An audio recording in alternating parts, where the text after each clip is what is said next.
Welcome to the Susan LoPresti Wellness, Mind, Body, and Soul podcast, the go-to space for midlife and mature women who are ready to reclaim their health, boost their energy, and live long, vibrant, and purposeful lives. Each week, we dive deep into natural wellness, holistic healing, anti-aging strategies, and healthy lifestyle habits to help you feel your best physically, emotionally, and spiritually. Whether you're navigating menopause, working through chronic conditions, or simply wanting to age gracefully and intentionally, this show is your sanctuary for science backed insights, powerful stories, and soul nourishing inspiration.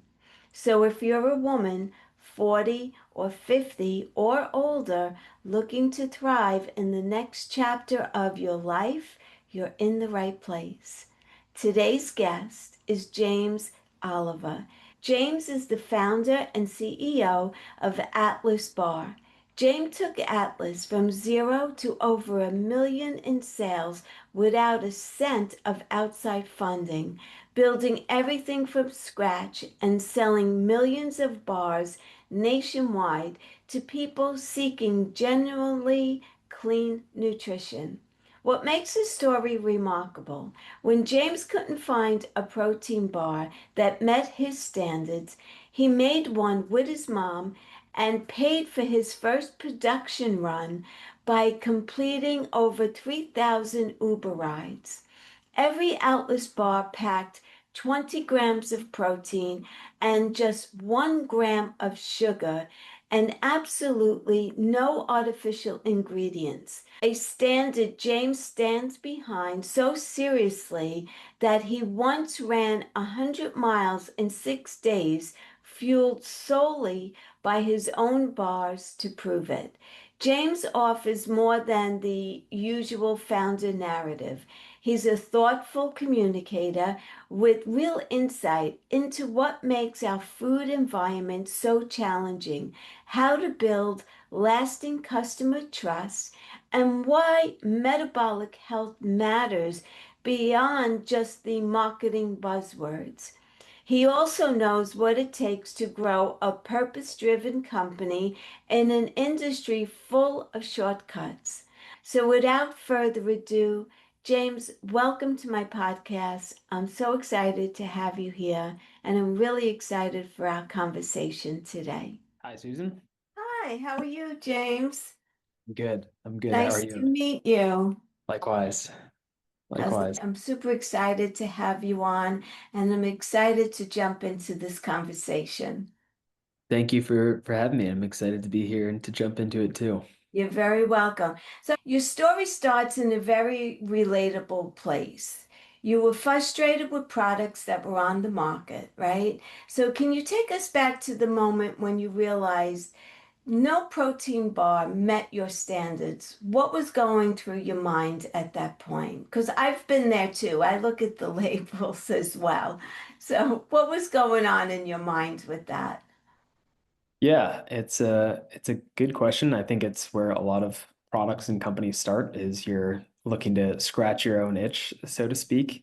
Yeah. Something doesn't exist and you want it for yourself and you figure, well, if I want this, other people might want it as well. So it was the exact same thing for me. I was a huge consumer of bars and it was honestly very simple. I was just kind of in disbelief that it didn't exist because all I wanted was something that had clean ingredients that I could recognize and that didn't have a lot of sugar and that had adequate protein. And it didn't exist. It sounds very obvious when you say it, like, well, yeah, why wouldn't that exist? And it just didn't. So unfortunately, I didn't actually set out to start a company. I just wanted this for myself. And then once I made it for myself, I was like, well, I think others might want this too. But I didn't, the initial idea was basically just to solve my own problem. And then once I did that, I realized that, oh, this actually could be something that could turn into a company.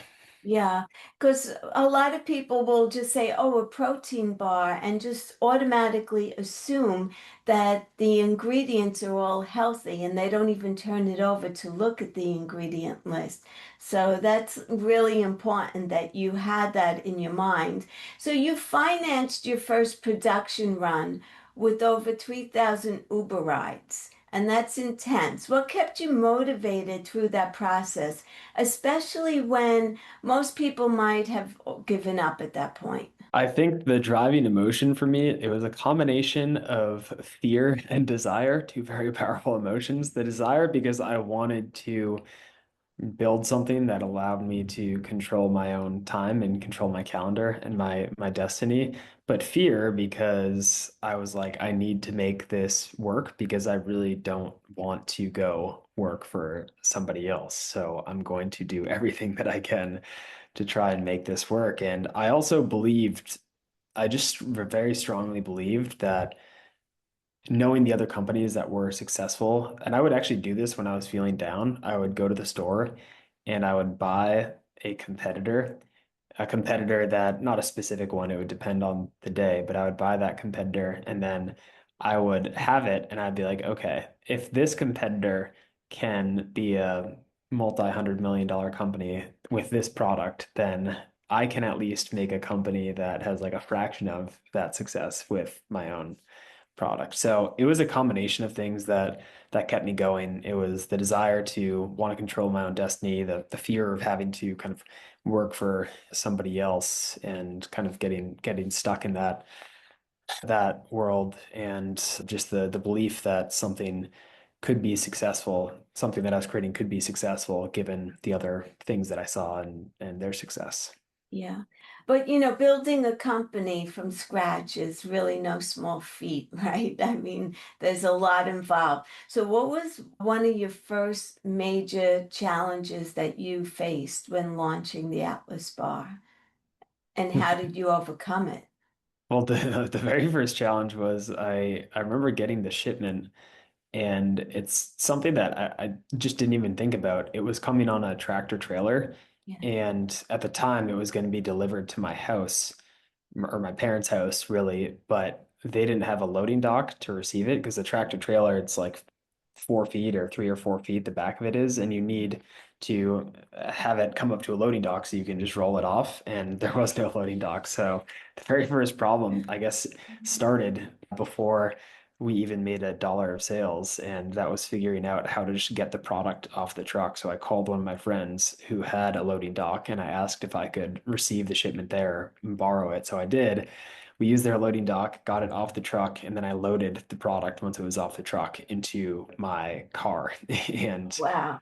yeah, and so the problems started early, and they haven't slowed down since. But that's really what it is. As you said, it's no small feat, and really all you're doing when you're starting a company is you're just solving problem after problem. And that sounds like almost a negative thing, but it's not. It's really just problem solving. You're like, okay, we got to figure out how to produce this. We got to figure out how to increase the margin on this, or how to market this, or who we're marketing to. And it's all just problem solving in just various areas. And the reason it's challenging is because you have to solve a lot of problems Yeah. simultaneously, and they're all fairly unrelated. Like there are some problems that are financial, there are some that are branding, there are some that are customer based. Like if a customer, this happened where a customer they met, I remember in the first like month or two, they sent an email and I remember my heart just like sank, and they had found it was a small piece of it, whether it was like a nutshell or something like that in the product, and they had sent an image of it, and I had never had to deal with that before. Like, how do I deal with a customer who like bit down on a piece of nut fragment? Oh, So that's very different than figuring out, okay, where do I get the money to create the product. And so it's yeah, it's just a lot of different problems that you have to think through, and I think you really need to have a desire to solve problems and be able to do it quickly and under uncertainty, because that's what you're doing a lot of the time. yeah, yeah. I mean, you got lucky when you found a friend who had a loading dock. I don't know too many people who have friends that. So, yeah, I mean, it's overcoming challenge after challenge, right? Yeah. Yeah, 100%. especially in the beginning. So let's go on to talk about the product and the nutrition philosophy. Each Atlas bar packs 20 grams of protein, which is 1 gram of sugar. So, how did you decide on that formula? Did you experiment with a lot of different ingredients, or was it more just your own intuition and experience at that point? Well, it was because I was a consumer of the category and I was thinking about what wasn't going to change with people. And so, what I mean by that is, I was like, well, I think people are not ever really going to say, well, this tastes great, but I wish it had more sugar in it. Like, I don't think that people are going to be like, this is a great product, but I wish it had more sugar. And so then I was like, okay, well, I think one of the core pillars should be low sugar, like as little sugar as possible. And then I also was like, well, I also don't think that people are ever going to be like, well, this is a great product, but I wish it had more processed, more artificial ingredients. So then another pillar became, okay, well, let's use natural ingredients. And then the third one was obviously it had to have a solid amount of protein because it was a protein bar. So then just kind of logically and naturally, the three pillars became high protein, low sugar, and clean ingredients. And it was, yeah, it was very, like, very logical. And it was also just what I wanted for myself. I wanted something that, like, I've already had two today. I'll probably end up having 4 to 6 today. So I wanted something that I would feel comfortable consuming every single day, multiple times a day. And really, the only way that that was going to happen was if it didn't have a lot of sugar, if it had good protein, it had good ingredients. So that's, yeah, it's not it's just like very, very logical. Like I remember doing this in my dorm room as I thought about this. Wow. So you talk about clean nutrition.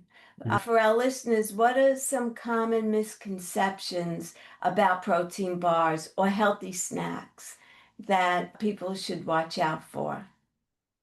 Well, I think one common misconception is that there's no actual universal definition of health.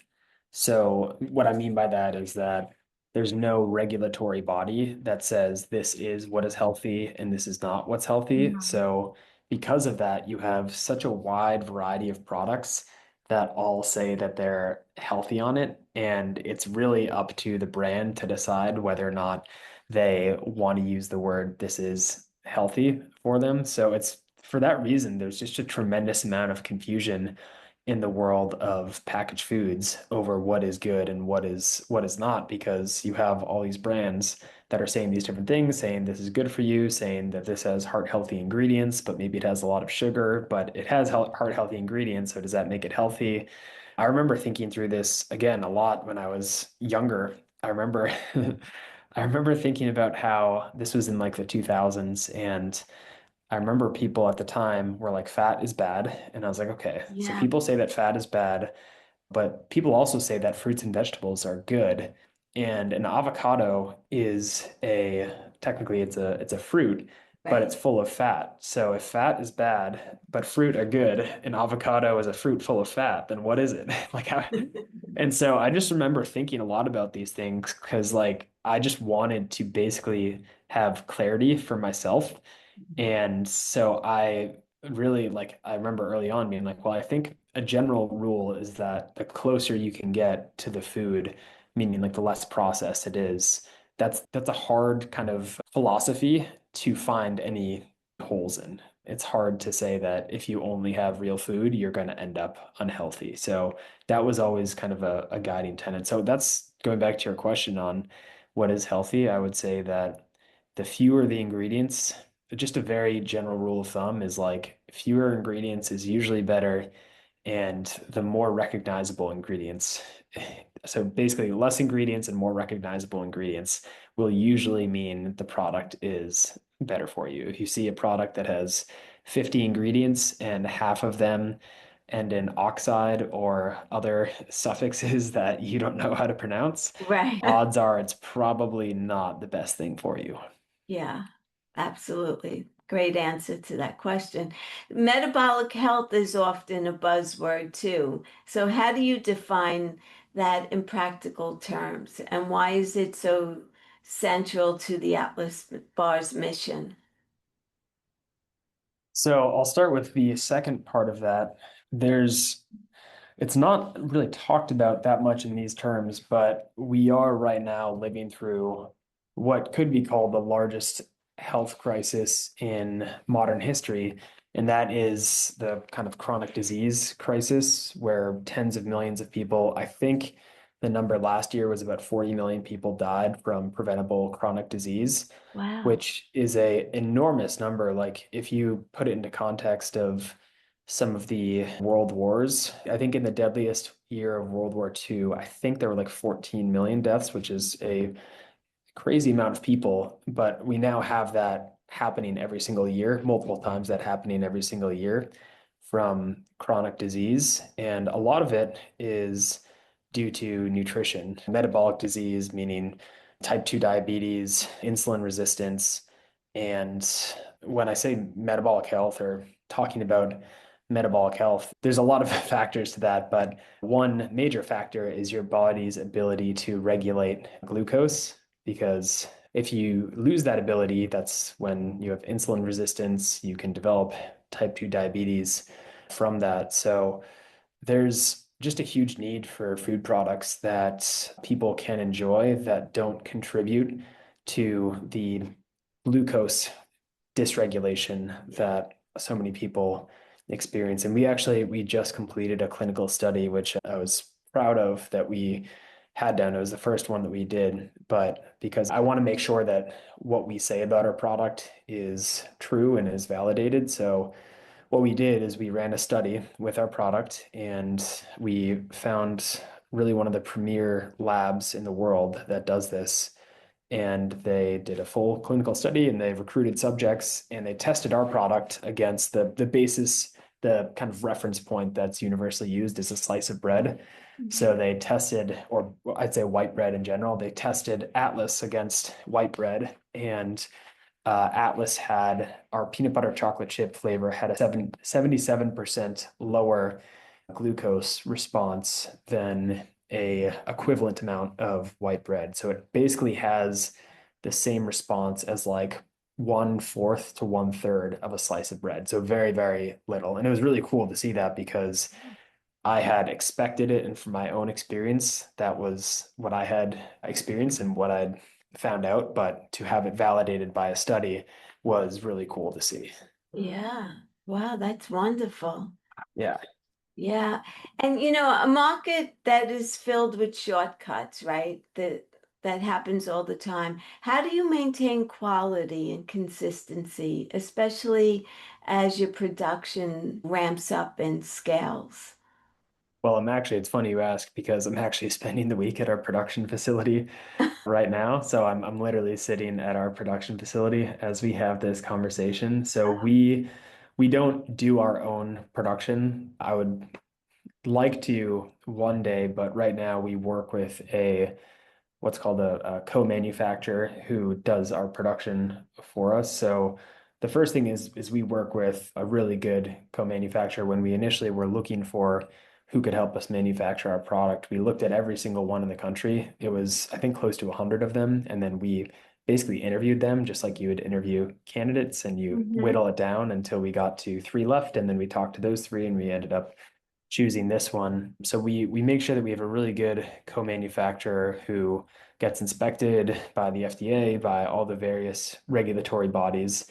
So they're really good. And then we are physically on site for every single production run that we do to ensure that while they're really good, nobody knows our product as well as we do. So if we're here, we can just ensure that we're making it up to our standards. So it's definitely challenging, and I don't think a lot of people appreciate how difficult it is to go from making, say, cookies in your kitchen to making a dozen cookies in your kitchen, 12 cookies in your kitchen is very different than making 12,000 cookies in a Yeah. facility. It's very, very different. Yeah, going from 0 to 1 million in sales without funding, that's really impressive. How do you prioritize resources and make critical decisions when every dollar matters? That's a really good question. That's a really good question. And as one of my advisors told me, one of my mentors, the primary role, if you're a CEO, your primary role is to in his words, allocate capital, which is basically just money and people. You have to choose, as you said, like you have to allocate resources in the way that is going to help the company the best. And there's so many different things you can do. You can, should I spend money on email? Should I spend money on sampling? Should I get a salesperson? Like it's overwhelming the amount of opportunities and the amount of ways in which you can spend your resources. So that's why it's really important to have a clear strategy and a clear vision, because if you have a clear strategy and if you say, okay, I know that I'm selling to Susan and I'm not selling to Bob, so I can just throw out, I don't even have to consider all of the different marketing strategies that I would use to reach Bob, because I know that Susan goes to this gym and lives in this area, so I can just focus on marketing initiatives that are going to try and reach Susan. Right. And I think it's that might be the biggest benefit, honestly, of having a clear strategy, is that it just helps focus where all of your resources and all of your attention go. Right. Right. So looking back, now you look like a young guy, but what would you tell your younger self about entrepreneurship and being resilient and the grind of building something from scratch? One thing that I didn't appreciate enough that I would tell myself is that not everything can be learned in a book, Yeah. unfortunately. And what I mean by that is starting out, I tried to learn as much as I could from others who have gone before me. So I'd read a lot of books, and I probably read like 20 or 30 different books from various people who had started food companies or who had started companies, just to try and learn and to know what I don't know, because it's really hard to anticipate what you don't know. So there's some problem, like Yeah. the example I gave earlier of the loading dock. Like I didn't, it wouldn't even cross my mind to think about the fact that I would need a loading dock to receive a shipment from a truck. So my goal with reading was to try and just make myself aware of all the things that could go wrong so I could proactively address them. But what I've learned is that you can intellectually understand something, you can read a book and you can understand a lesson, but until you actually experience that lesson, it's really hard to internalize and it's really hard to fully absorb it. Yeah. Like an example I would give is you can understand, like you could probably learn this in your first day of a business class, that money in, money out, you have to have enough cash in the bank.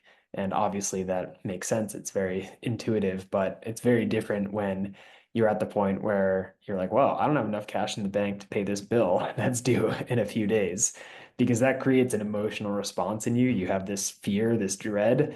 And I think in my experience that emotional kind of like pairing with the lesson, it almost embodies it into you. So you're like in the future, you're like, well, I don't want to feel that again. I don't want to feel that emotion again. So I'm going to make sure that that never happens again. Yeah.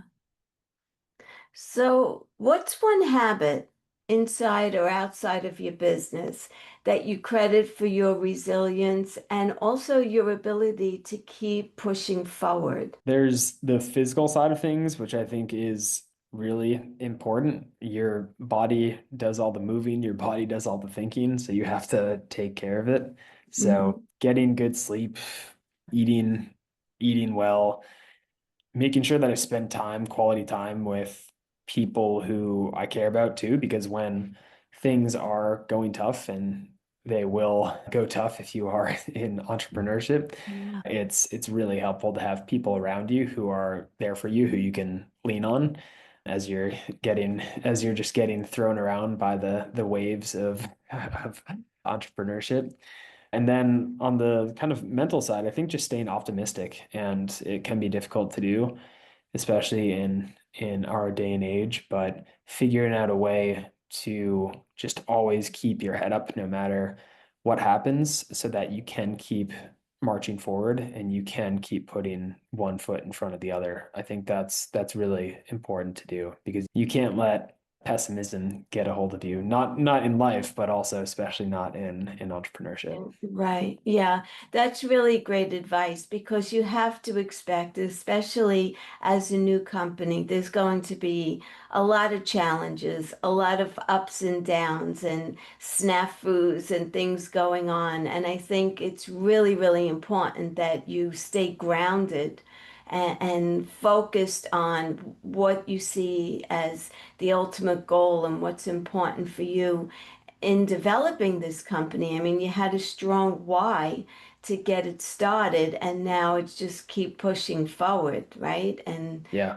keeping your head up high. And I think it's really commendable that, a lot of people will see something missing in the marketplace and say, I wish someone would make this. But for you to, say, I wish I could make this, and then have the fortitude and the drive to go ahead and do it, I think is really commendable. I really do.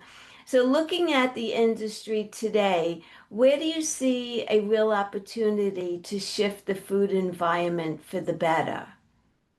Like, are you seeing more and more companies, let's say, who are making protein bars, trying to improve upon their ingredients?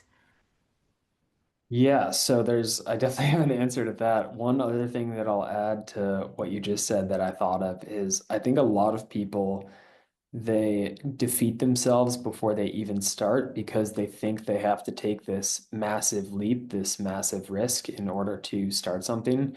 I was actually very risk averse and I took a very small step. To start it, I really put in a relatively small amount of money. I put in $5,000 of my money just to create the product. And I told myself, hey, we'll create the product. And if we sell through it all, then that's great and we'll keep going. And if not, if you're not able to sell any, then you'll have 5,000 protein bars that you have to eat yourself. And that was actually what I thought. And I was like, okay, well, I'm pretty comfortable with that downside. Like the worst case scenario is that I'll basically be eating protein bars for a year, which I'm fine with.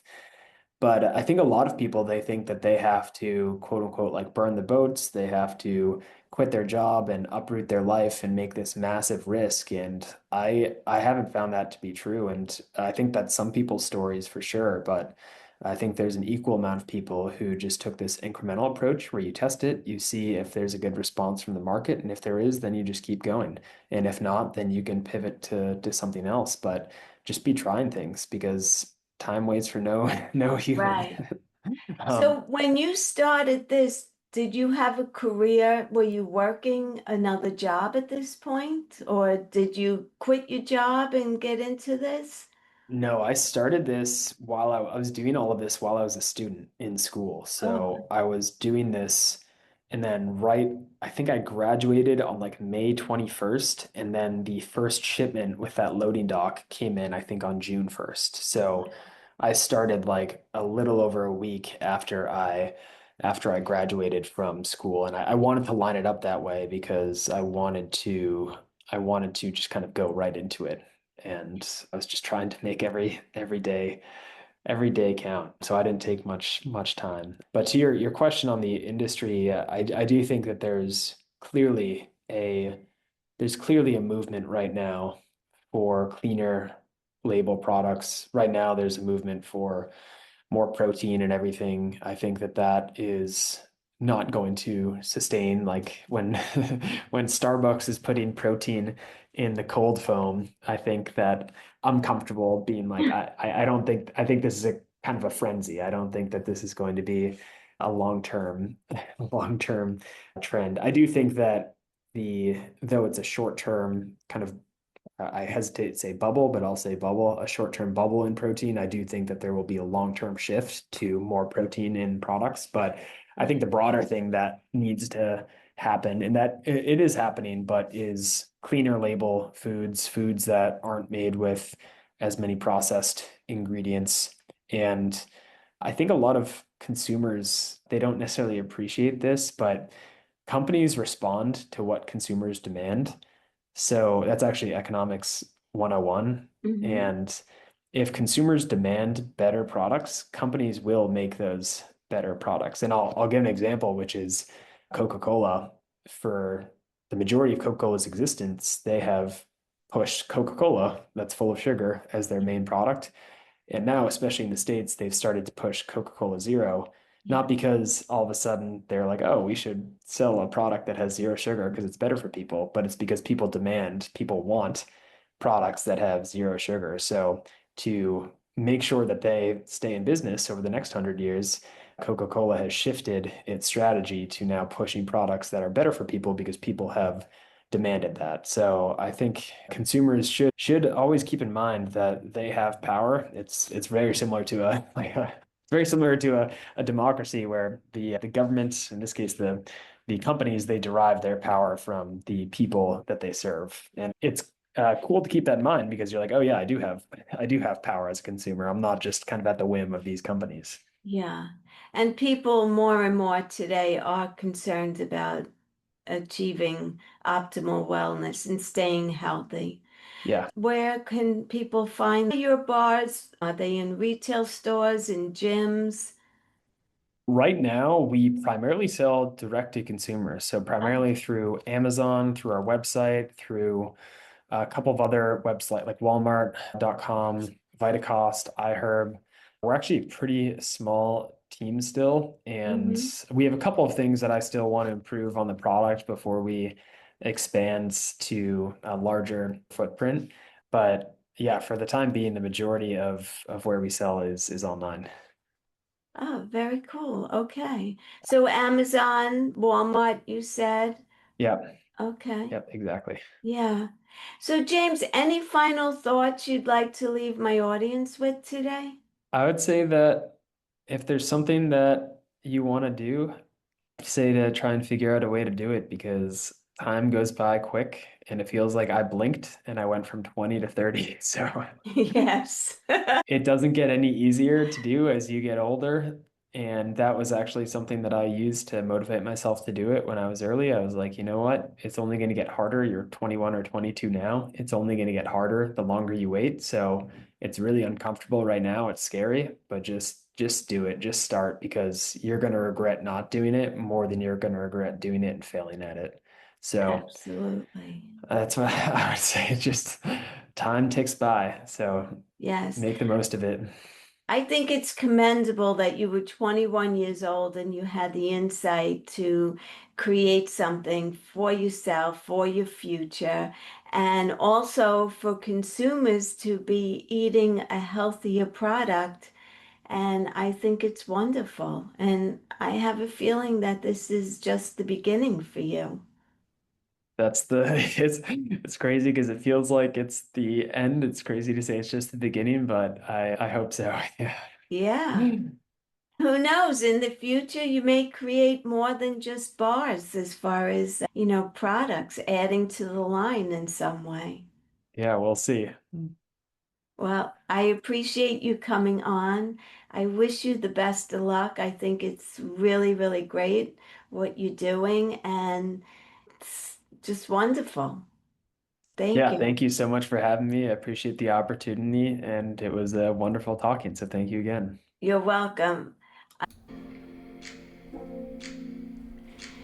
Thank you all for listening today. I hope you enjoyed this episode as much as I did. If you could think of anyone that you know that would enjoy listening to this episode, kindly share it out with them.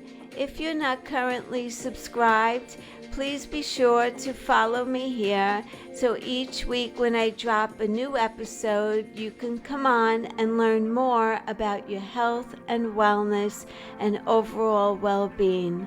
Until the next time, be well, stay happy, and bye for now. Take good care, everyone.